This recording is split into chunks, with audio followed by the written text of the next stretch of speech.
would be purely coincidental. Do bear that in mind. So, will you come play with us? You will? Good. I thought you would. Come in, cousins. Be one of the family. See here, Charles, do you realize what a dilemma this is? It's terribly difficult. I don't see any way out of it at all. Oh, come, Bernard. Of course there's a way out. Now, there are 13 of us so far, right?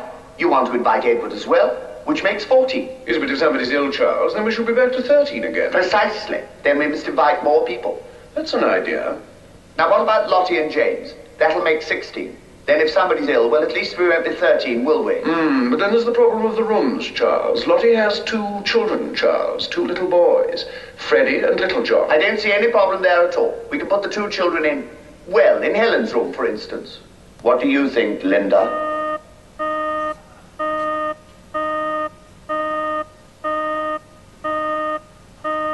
Look, we're here, they're waiting for you. I think that... You see, Linda agrees with me. Lottie's children must go in with Helen. We can stop it there. Linda's absolutely right. But then there's the problem of the seating. You could see Ray Bradbury invented interactive television, flat screen monitors, social networking, and connected smart TVs in 1953. The movie was made a few years later in 1966. And not only did he invent all those things and talk about them, he went a step further and made fun of them. And really the point of that movie was, yeah, all this silly stuff is coming, but really books are great stories. Great stories are always going to be what matter. If you remember, the context of that movie is, in that book was, Fahrenheit 451 was a temperature at which books burn. The fire department was now, the sole purpose of the fire department was to find and burn books, not to put out fires. So is that the case? Is it really, is this all just gimmicky, and are we going to be sitting here 50 years from now, 30 years from now, looking back and going, yeah, we lots of neat gadgets and technology and whoop-de-doo, really it just comes, as we've all, you all often hear, back to just a great story. Let's start with you, James. I couldn't understand a word of those hoity-toity We need you to British translate accents. that for us. I have. What do you think, Glenda? I found that very interesting. I mean, I think partially we are sometimes, I think, in the broadcast media certainly a little bit guilty of expecting that people will always interact with us, will stop our radio shows or our TV shows and say, "Oh, what do you think?" And there's a wonderful comedy sketch in the UK of somebody saying, "Why don't you get in touch, tweet us or email us? Don't let your ignorance be a bar." And I think that's a wonderful thing because actually, frankly, the reason why some people are on the television, some people are on the radio, is that they're kind of experts and they do understand about these kinds of things, and it's lovely hearing from audiences. But sometimes we kind of go a little bit too far in that interaction. And actually, when you have a look at how people consume content now, it's a much more latent, it's a much more sit-back experience. Even now, even in the age of the iPod and the iPad and the mobile phone, it's still very much, it's still an awful lot of consumption, and we sometimes try and do a little bit too much interaction, I think. Justin, is The Future of Media a good book? Yeah, I was going to say the only difference is instead of burning them, we scan them, right? I mean, that's kind of what we've done. But it actually kind of leads to another interesting point, like, do you guys know this guy? His name's John Philip Sousa. Do you guys remember who this was? He was like the Robbie Williams of the 1800s.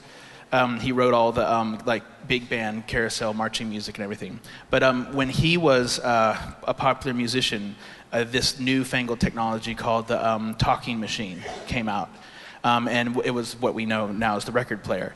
And at the time, it was the most revolutionary thing because it was the very first time anyone could actually store musical information, store content, and distribute it and replay it.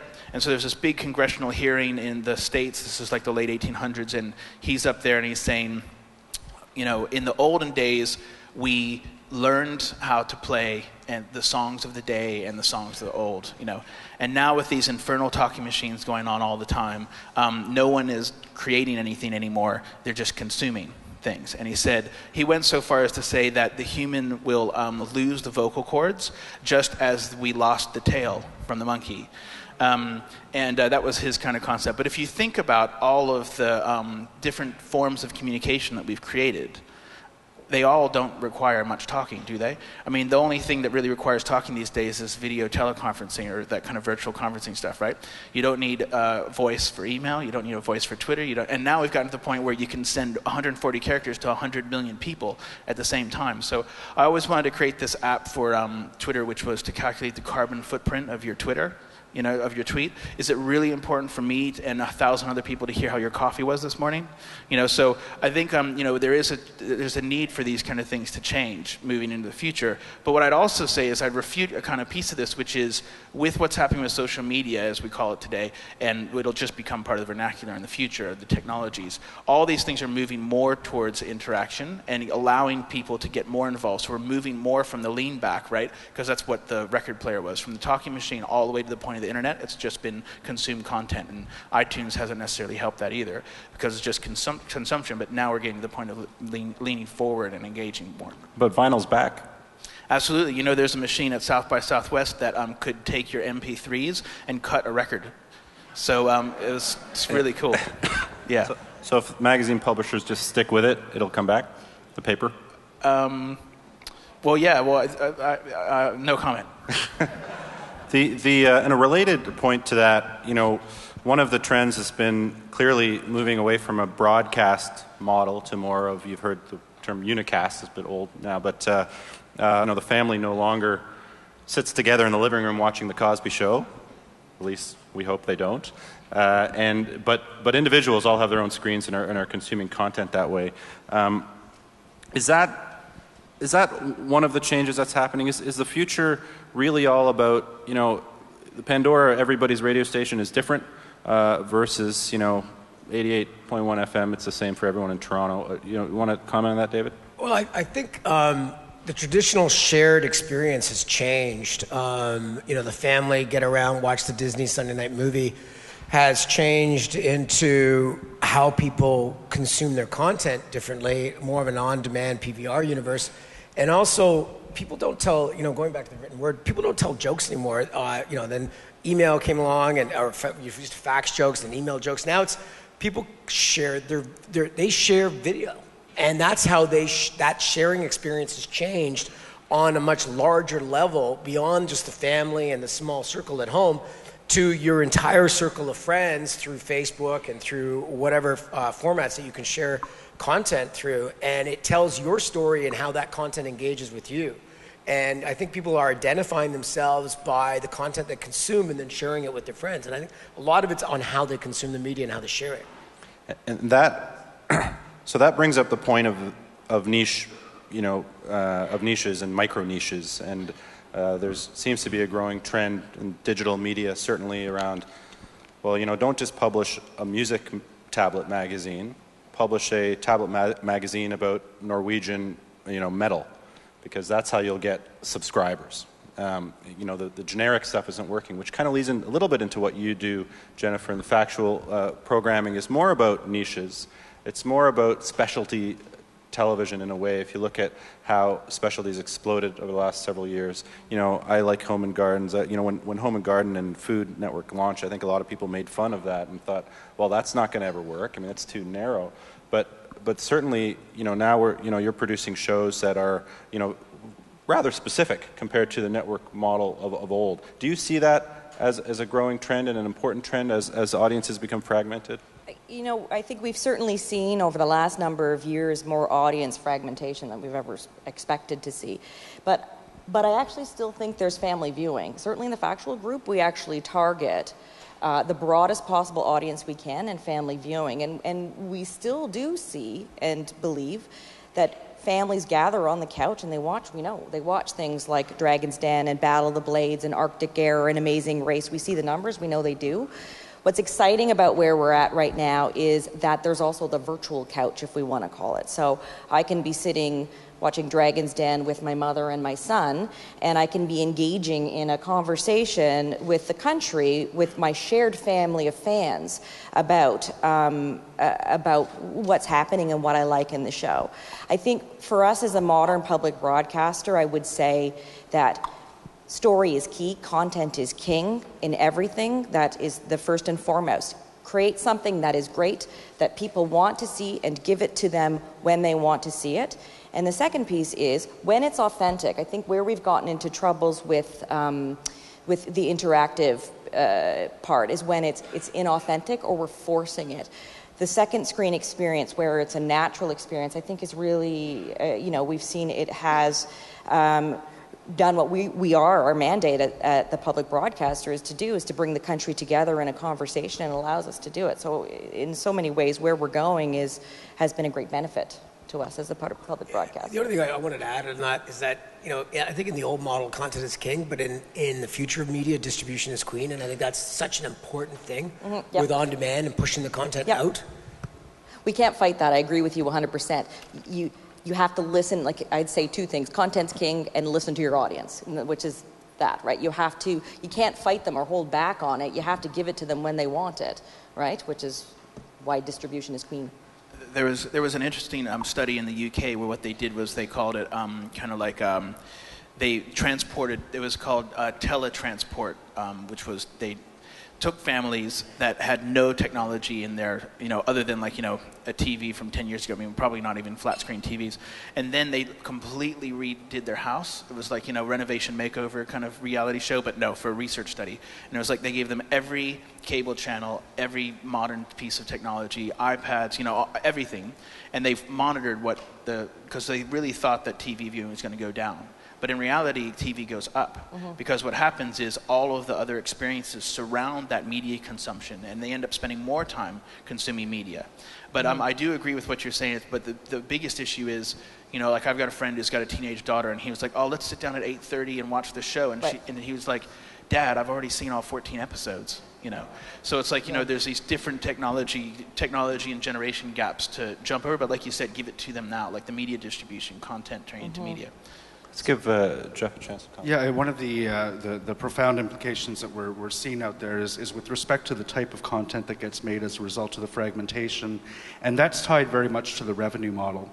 So that the very high quality dramatic storytelling is definitely migrating to those those channels that have strong subscription revenues. And on the network side, I think what we're seeing is that the fragmentation and the reduction in the audience to the point where it's less than half of the viewing audience at this point is unable to justify spending the money on the larger budget programming. So we see more of the reality in that split is going to have interesting implications for the broadcasting system as subscription-supported specialty services that are catered to the niches become a more important feature of the landscape, where the additional choices provided by penny a pound content on some of the networks. You guys raised a bunch of interesting points there. I want to pick up on all of them, but let's start with you talked about generational gap. I think it even goes beyond that. The digital content divide is significant. I think Pew Research, these guys put out a report a little while ago commenting on the difference between urban and suburban residents in terms of smartphones, tablets, and all that kind of stuff. And it kind of seems like common sense, but they concluded that urban folks are twice as likely to have these fancy devices. And yet the other things show content viewing and consumption skyrocketing on these devices and plateauing on more traditional platforms. Is there a media divide coming where it's literally two different media consumers, not just by age, but by geography, by income?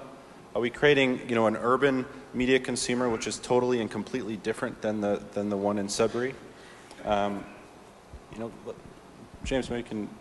Yeah, I think this is a real issue, and I think if there's no 3G or 4G where you live, if the internet's so slow you can't use Netflix on it, for example, I think that's more concerning than than just our world of the media. I think that actually cuts people off from the economy as well. I mean, I think we're moving into a world with haves and have-nots in terms of connectivity, and it's fascinating. My main business is running a website. Now, I can run a website pretty well anywhere on Earth, as long as there's internet access. And I know that there are quite a few people who travel the world doing exactly that, running websites, doing jobs that they can actually do from the end of an internet connection. Now, if I go somewhere where there is no internet, then I cannot function, and I can't function in terms of the economy as well. So, from my point of view, one of the most important things in terms of where we're headed is making sure that everybody has access to fantastically nice, fast internet, and that internet isn't censored in any way, and that internet ideally isn't metered in any way. Because if you're on the end of a metered connection, if you're on the end of a connection which is too slow for live media, for example, and only works for very slow on-demand downloads and things, then actually that really does change the whole relationship that you have. Just to dig a little bit further into that, let's say everybody does have the high-speed access. Is there a lifestyle difference that will create different opportunities? You know, I think one of the funny things about radio that I understand, as I understand it, I'm not a radio guy, but it's the old media that keeps on giving in Canada. You know, it's a great business to be in here. I wonder, is that really going to fall off a cliff one day, or is there a lifestyle difference of, you know, in geographically based or income based, where you don't have 18 devices, or you don't care about, you know, cross-platform this and that, and you just you know, radio is going to be popular and interesting for a long time. They've been calling the death of radio for like 30 years. It's like every time I sit down at CMW, it's a death of radio, death of radio, death of radio, and it's the only medium that's flat. Yeah. You know, from an advertiser perspective, and I mean, certainly Cume has gone down a little bit, but with Sirius, etc. But I think radio is here to stay, period. It's just a question of how it's consumed, not what device it's used on. One of the critical differences between radio and audiovisual content that we might see has been the proliferation of audiovisual services like Netflix or like Apple have really only taken off since people were able to get, you know, a 5 megabit per second internet connection at a price point that is what we used to get, you know, a 256 or whatever at. That price point for connectivity is not there in wireless. And we can have a discussion as to whether the environment is competitive enough to get us there. But I think the tipping point in radio, if it comes, will come as a result of getting inexpensive wireless connectivity into the car at price points that people are willing to actually consume it. And I'm not sure that we're there in Canada yet. One of the other things you guys brought up in the discussion was around subscription revenue. Obviously, there's a lot of talk about what does the future of media look like when the subscription revenue falls out of the television business, the cable business, or if there's downward pressure on price, or if everything is free on the internet. But now we have this emerging world of apps and in-app purchases and micro-niche subscriptions and paywalls that are starting to do well in some very rare, incredibly rare instances. 20 years from now, let's fast forward. Everyone has nice connectivity. Does a household subscribe? Do they have a $150 content subscription? Or do they have 150 different $1 content subscriptions? Just want to hear your thoughts from your perspectives. Yeah, so I have a proposal to make about what that future will be that far down the line. I hope that it comes even sooner than that. And you see some of these things kind of starting to happen today. So let me take you through an example. So let's say, you know, I don't know if any of you experienced the metal shredding guitar head guy playing in the underneath the railroad yesterday. Has anyone walked past that guy? Well, anyhow, so he's down there shredding metal, so he's probably not like the best person for this. Let's think of someone like, you know, a tenor sax player or something on the street corner making some nice music. So lots of times people will walk by that guy and drop like a coin or something into his, you know, hat or whatever. So that, like where I come from, they call that busking. I don't know, do they call that busking here? Okay, cool. Where I come from now, they didn't call that in the US. But so how come there's no such thing as virtual busking? Right? I mean, when I look at YouTube and I see like the Free Hugs campaign, like do you guys know that Free Hugs thing? That guy had like 90 million views. His name's Juan, and I know him. He started this in Sydney. Over 90 million views, and he got like a friend of his to put some music on.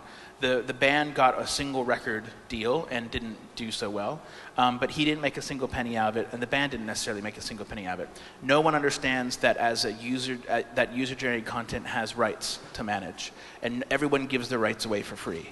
So as we move into the future, people that generate content without a studio, without the whole chain of production, with all the things that go through that, where there are people that manage rights and manage them so that people can have successful business.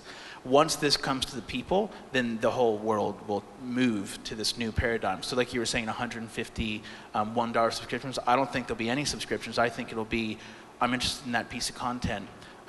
Maybe I'll make a donation. Maybe there's a minimum donation. Maybe this is a piece of content that someone's giving away for charity, and everything that I give to them goes to that charity. So there's a whole different ecosystem out there in terms of how those types of content will change the face of the way that people interact with and share content. So I'd just stick my neck out early and tell you kind of what I thought might be the future. I think you just told everybody in the room that they're out of a job. I think including myself. So my prediction is that in 15 to 20 years, Rogers becomes a utility, and Xbox or PlayStation takes over the living room. They've already got the devices there. They're in 70% of homes already. They become the content curator, and there's a one set fee for a 1,000,000-channel universe versus a 1,000-channel universe. And why would they be a curator? Why wouldn't they just be an open platform? Well, I think people still want some sort of curation, so it'll be a comedy channel with Funny or Die, College Humor, and all the comedy stuff on the net available. But the same way that YouTube's beginning to curate it into channels. I get it, but that's not necessarily Microsoft. They could just be selling the hardware and the platform. We could be building an app that's the comedy app. Yeah, I think they're going to do the deals and be able to put the channels together with all the content creators. Do you think that's long-term going to be sustainable? I think it's going to be sooner than 50. I mean, I think part of this actually is making sure that it's really easy and really simple. I am not going to give my credit card details to 150 different people just for a little bit of content. You only have to give it to Apple. No. If I only give it to Rogers or I only give it to Bell, well, that's kind of a step, because actually, when you start having a look at Apple, when you start having a look at what Google is trying to do with Google Play, and so on, that all of a sudden makes it far easier for me to go, you know, I think this content might be worth 10 cents, 20 cents, $1, $2. And I think that's interesting. The other side of that coin is, I think that people are more and more used to getting content for free and not seeing any value around what content they're consuming.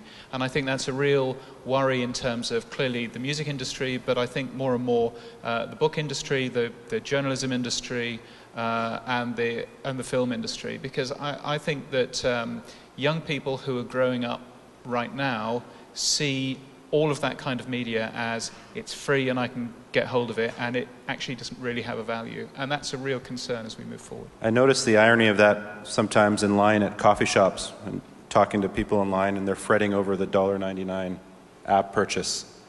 And you're like, well, what are you going to order? Oh, latte. How much? It's $4.50.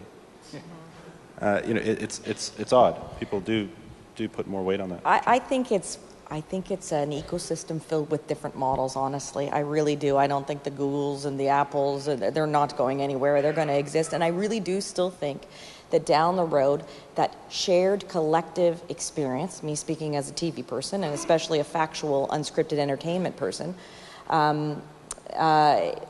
there's a need for it and a desire for that something's actually happening.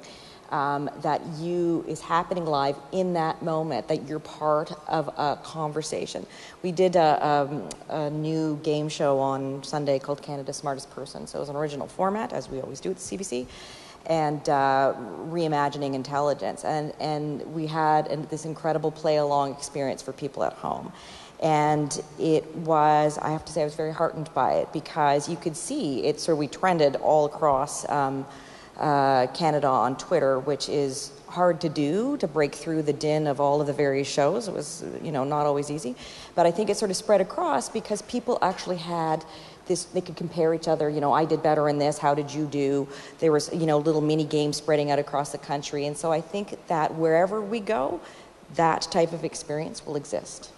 But why wouldn't that be just through Facebook or through your new smart TV that has Facebook overlaid on top of your TV show? Like, why does that have to be sitting together and watching a show? I'm not sure how the distribution will be, and it could be both, right? It could be through the traditional distribution of television. It could be on Facebook. I think that certainly what we do, our content is, because we create it and own it, is available everywhere. You can watch it online. You can download an app. You can see it. You can DVR it, etc. So I think it'll be multiple ways.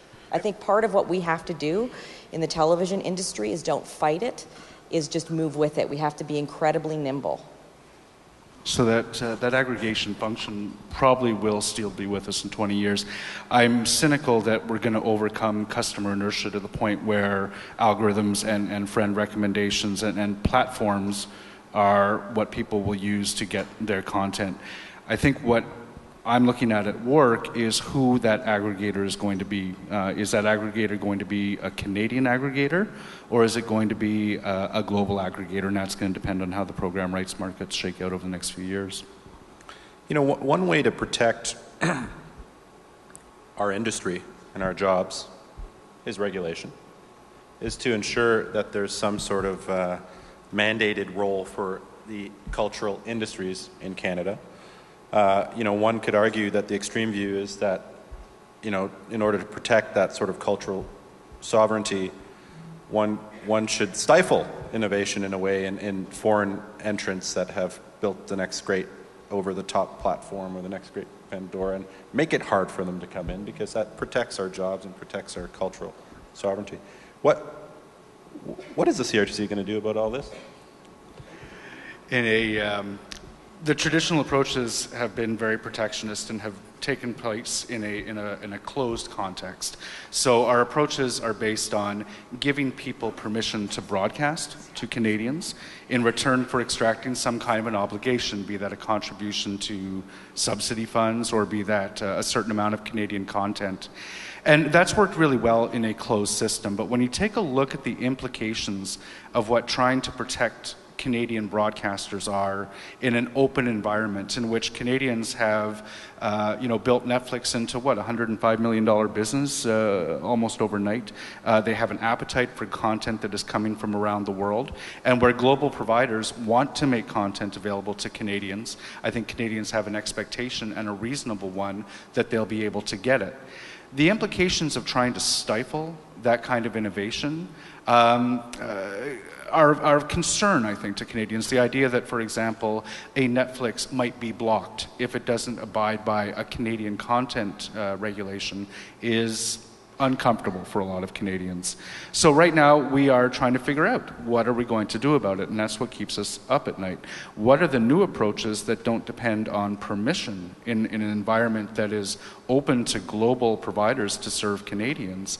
What is that? It's probably not creating the Great Firewall of Canada.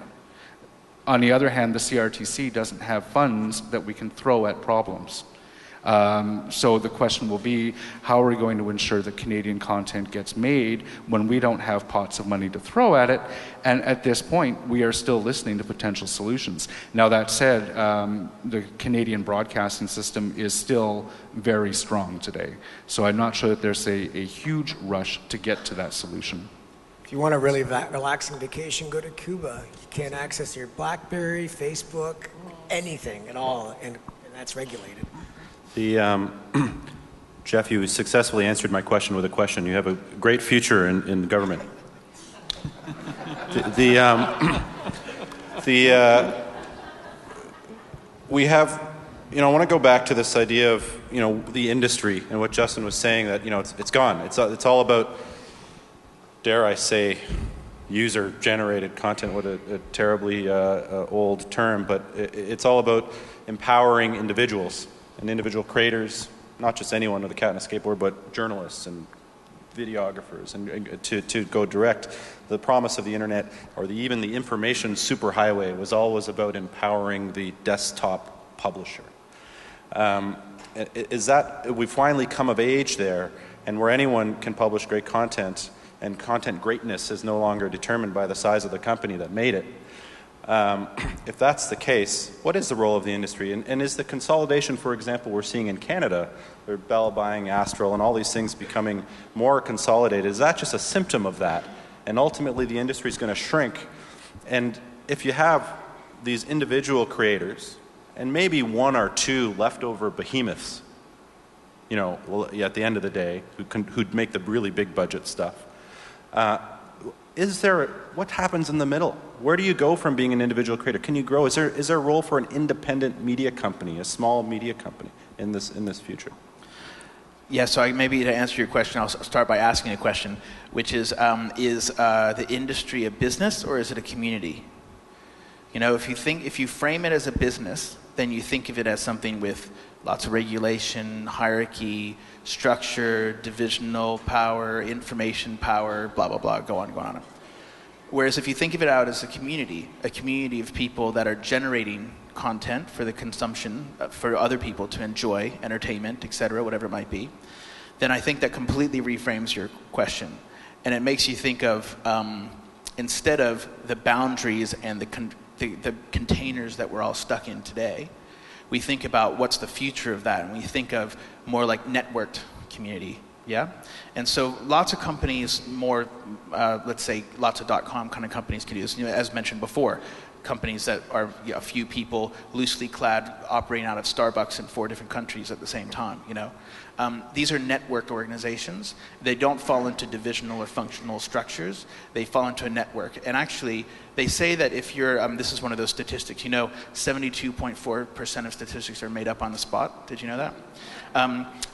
They say that about, if you're over 30, I think this was about 5 years ago, I read this in some Harvard Business Review, blah, blah, blah.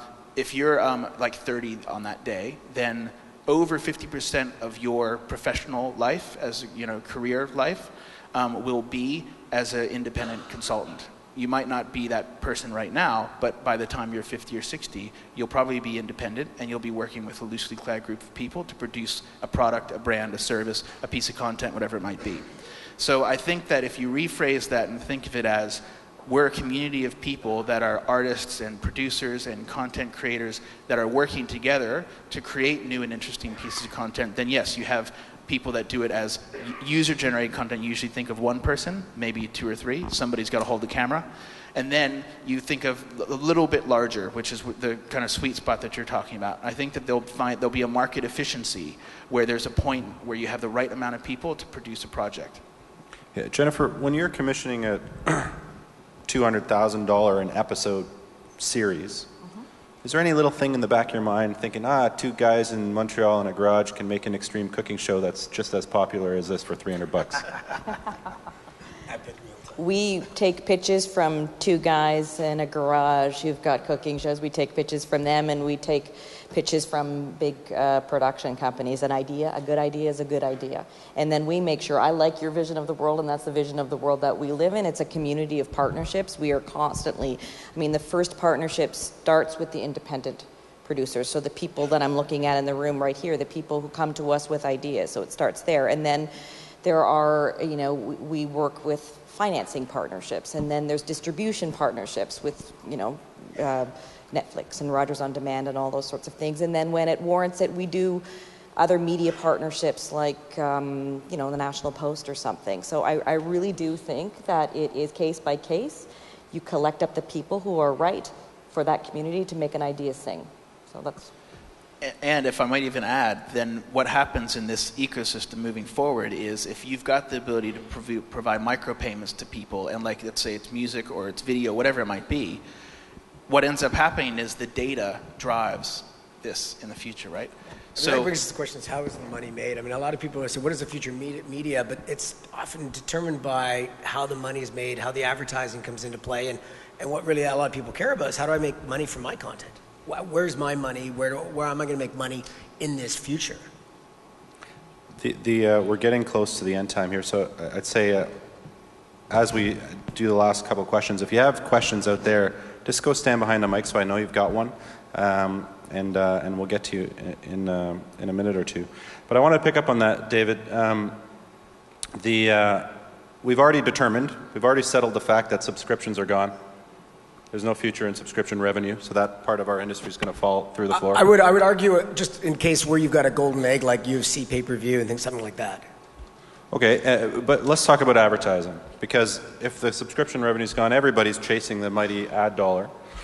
We all read about, well, you know, with this proliferation of content creation and quality content creation and social media, there's an oversupply of ad inventory in general in the world that is only going to become more apparent as time goes on. Oversupply, but the same demand. There's not all of a sudden way more companies out there spending ad dollars. Economics 101, price goes down. It's already started to happen. CPMs are going way down. So now we've lost our subscription revenue and we're losing our ad revenue. And now everyone's chasing the branded entertainment. Okay, well, we'll forget about all that. I'm going to go straight to the brand and I'm going to make great content for them and cut out the middleman.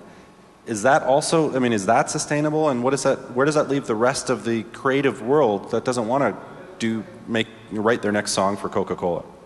Well, I think we're so far behind in Canada on this note to start with. I mean, we represent a lot of U.S. partners, Funny or Die, College Humor, who garner 70% of their ad dollars from branded content. And in Canada, most of the broadcasters, their form of branded content is a very traditional television model, where it's sponsorship or integration, but it's not where the story is created from the brand. You know, in the U.S., IP isn't as important. It's about getting the content, bringing them out to Muhammad, getting the content out to the viewers as much as possible. And that's kind of the purest form of branded content. And I think that, you know, so I think there's a massive opportunity in that area. I think also the ad supply, I mean, the digital industry is growing by 20, 25% per year. That pie may not be growing any smaller or bigger, but the dollars are moving from traditional media over to digital. So I think I'm not seeing a huge decline in CPMs yet. Justin, in the future, will the best creators in the world work for the CBC or for Procter & Gamble? I think it's completely the wrong model to look at these things in the structures that exist today.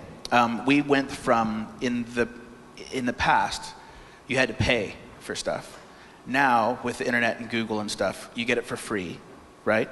And another model happened. So why do we not get paid as consumers for giving people our data? If everyone thinks about the information that they have, which is valuable to people that are producing products and services, which is all of our clicks, all of the places that we visit, how long are we watching these things, we give all this stuff away for free right now, right? If we move into a model where...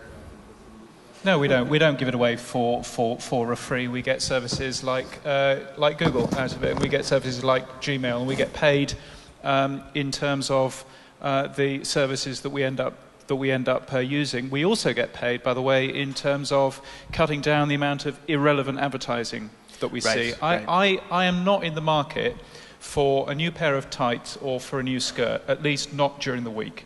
So therefore I shouldn't. You're still awake, brilliant.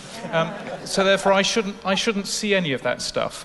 Advertising which is just irrelevant is just an annoyance. Advertising which is relevant to me is content, and that's stuff that I actually really want to see. Agreed, but I think that it's probably a minority view. Which, by the way, let me get your number after this. No, just kidding.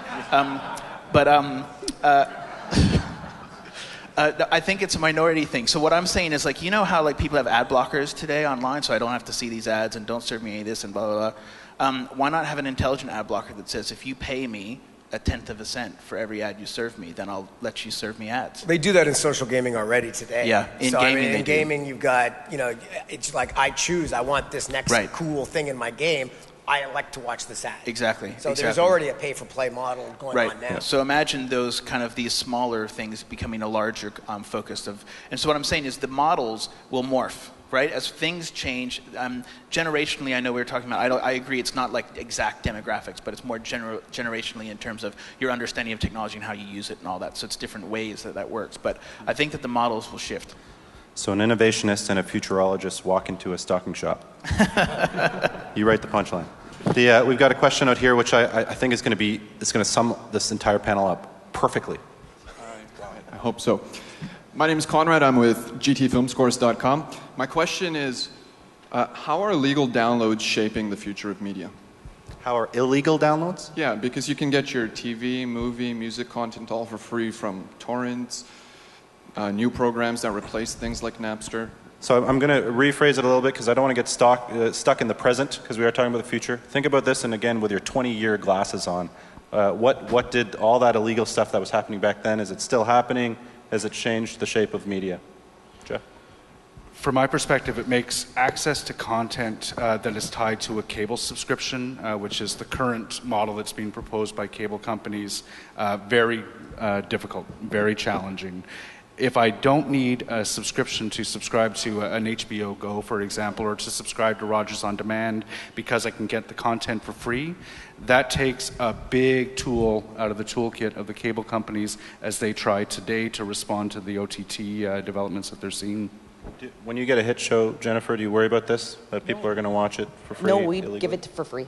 With Dragon's Den, and we even do it, we were, I think, the first in Canada with Dragon's Den again, because we know we have a rabid fan base there, so we gave it out before the show even aired on television. So we're all about, you know, where you go, you come to our site or you go to our app, and then there's advertising there, so it's not So free, you're hoping illegal downloading just becomes legal somehow by embedding ads? That's exactly it. We want to not fight. If we fight it, then there will be the illegal downloads.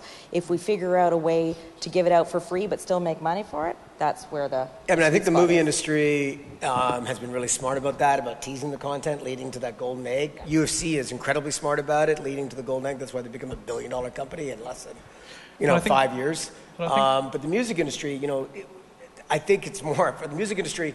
For the artists, it comes down to more about merch performance versus making songs and getting label deals. I'm not sure. I think it actually comes down to the user experience as well. The reason why Napster was so successful is two reasons. Firstly, because it had every song, and secondly, because it was really easy to end up using.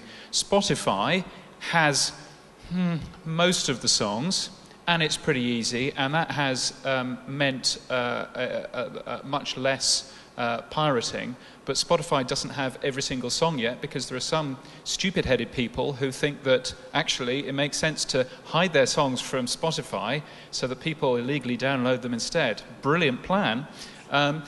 So actually it does, I think, come down to exactly how easy you make it to consume your content and make that content available. And this is totally unrelated, but I just received a text message from my wife saying the cat has taken a crap on my side of the bed. I'm going to take that as a sign that this panel is about to wrap up. It's like... one last statement. I see there's no more questions, and if there are, run up there because we've got time maybe for one or two more. But I'm going to take the final statement from each of you. I want you to take your official hats off, your Google hats and CRTC and CBC hats off, but talk about your business and your company in the sense of what is the one thing your organization or people in your industry should be way more focused on tomorrow than they are as this all unfolds and as the disruption takes place. Jeff? So taking off my CRTC hat, which is difficult for a bureaucrat to do. As a citizen of Canada, what should the CRTC do? I think one of the areas is we're less focused on micromanaging an industry so that everybody gets a fair share of the pie, which will become an increasingly untenable proposition moving forward in the long term. We need to be more focused on the consumer and ensuring that they're protected. The services and products that we're talking about are very complex. We're talking about micropayment systems that could potentially be offered by any number of folks. I'd like to see more thought given to protection of the consumer in a very complex environment. I think the user experience key. I think there's nothing clever technologically about the Apple iPhone. Fundamentally, it's the user experience that makes that product a brilliant product in comparison to the old clunky things that we used to have from Nokia and Motorola and so on. If we as media people don't get the user experience right in the way that people consume our media, then we are screwed. I do want to just quickly pick up on that. I mean, can we not assume in 20 years, 30 years that all the remaining media players have figured that one out? Like, what is then the differentiator? What if the user experience is like super simple for everything everywhere? I think that would be a lovely thing, and in which case I'd be really happy to get proved wrong. I just see time and time again from brand new products how clunky and rubbish the user experience is. No, I'm pushing you to the next side. Let's say all those bad user experience companies have gone out of business, which I agree with. So the remaining guys all have fantastic user experiences. How do they differentiate themselves?